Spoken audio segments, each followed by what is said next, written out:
A day can seem to have no beginning and no ending. It becomes a 25-hour day that blends into the one that came before and the one that is to follow.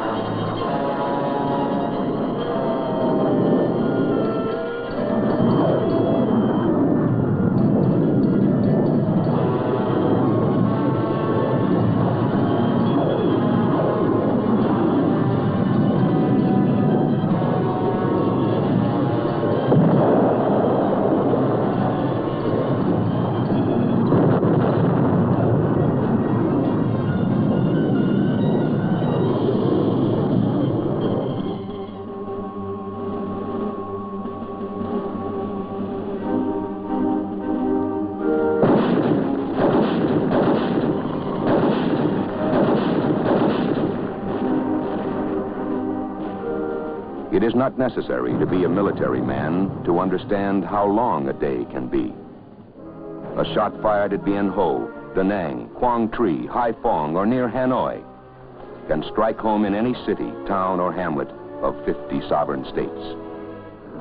8,000 miles away can still be very close to home. And because it could come closer still, we share the conflict and the strength. We also share the understanding and the courage to prove that the honor of a nation's word has greater meaning than formal letters written on a scrap of paper.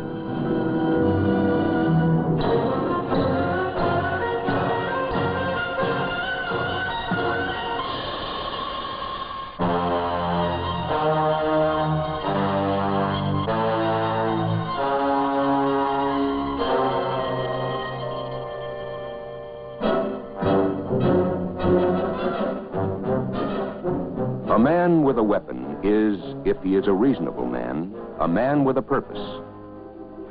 The range of his understanding of his purpose reaches far beyond his line of sight. He knows the big picture. He understands that attempts to intimidate by force must be resisted by force before intimidation becomes a way of international life. And this he also knows. He and the thousands like him, fighting and sweating on the ground, are the spearheads of our Department of Defense total effort, an effort concentrated to help the men on the ground to achieve their purpose and their mission. Above field and jungle, close air support. Help clear the way for the man on the ground.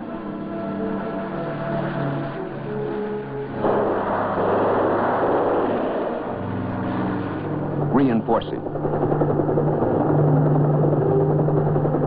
Return to care and safety those who have taken as well as given. Support those men during the long hours of daylight and the longer hours of darkness.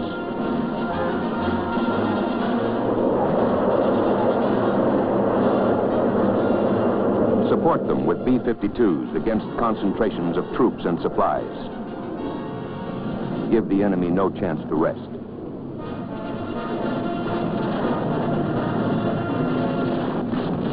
Support them with tactical fighter bombers to keep up the pressure and help destroy our enemy's ability and desire to attack. Support them with hundreds of thousands of tons by airlift. The supplies come through, but there are other lines of supplies that flow the other way along the Ho Chi Minh Trail. It winds down from the north through mountain passes and under the cover of green-top jungles. For North Vietnam, it is the lifeline for their aggression. Along the flank of southern Asia, the coastline of North and South Vietnam takes the form of an elongated S. A demilitarized zone between the two countries along the 17th parallel at the sea was established by solemn treaty. To the north is China. To the west are Laos, Cambodia, Thailand, Burma, India, and Pakistan. Moving down from the north, men, oil, machines, the tools of war, are fed along the Ho Chi Minh Trail to bolster the aggression in the south.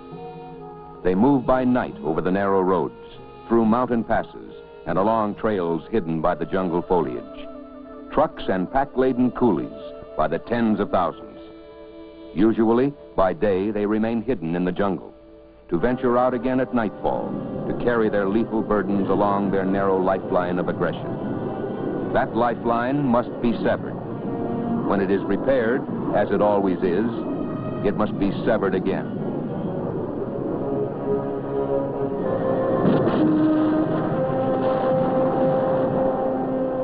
The infiltration increases in both men and equipment has required a very sharp increase in petroleum imports. Since the first of this year, the average monthly imports of petroleum into North Vietnam have increased 50 to 70% above the comparable period in 1965. Stocks on hand prior to the attack were estimated to represent about 2 to 4 months' supply. The increased importance of petroleum to the enemy's military effort is further attested by his action to improve the routes of infiltration. Some of these routes are new, some have been widened, some have been upgraded for all-weather use. Bypasses have been built, and bamboo canopies or trellises have been built over the jungle roads in many places in order to inhibit observation of them from the air. A result of the greatly increased movement of men and supplies by truck and by motor-powered junks has been a shift from a small-arms guerrilla-type operation against South Vietnam to a quasi-conventional military operation which involves major supplies, major weapons, and heavier equipment. Every gallon of fuel, every gun, bullet, even every ration of rice destroyed north of the 17th parallel may mean the life of a man on the ground south of the 17th. The military call it interdiction. That is the mission of those who fly to the north. Support the men on the ground by strangling the supply routes. They fly from the decks of our Navy's carriers.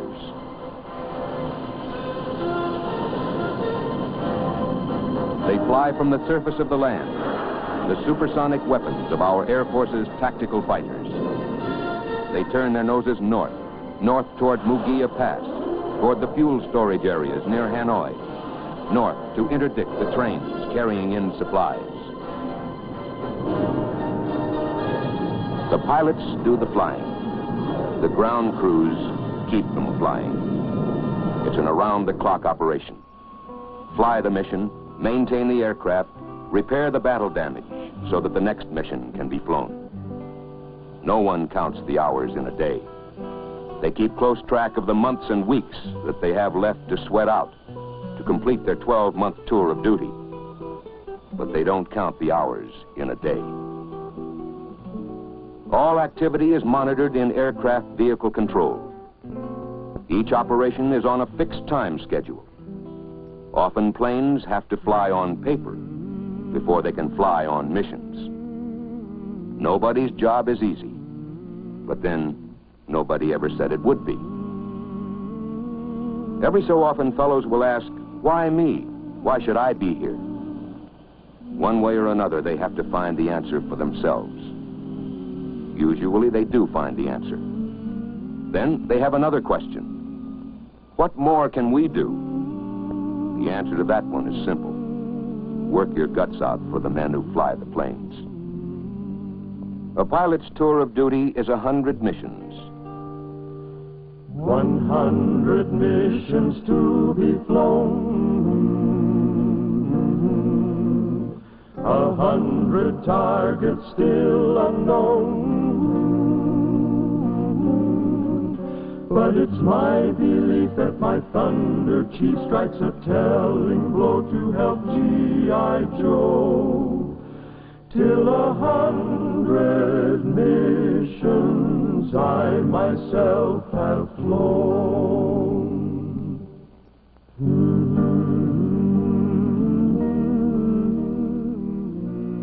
For the pilots, a day can start at 2:30 a.m. or earlier, or any time.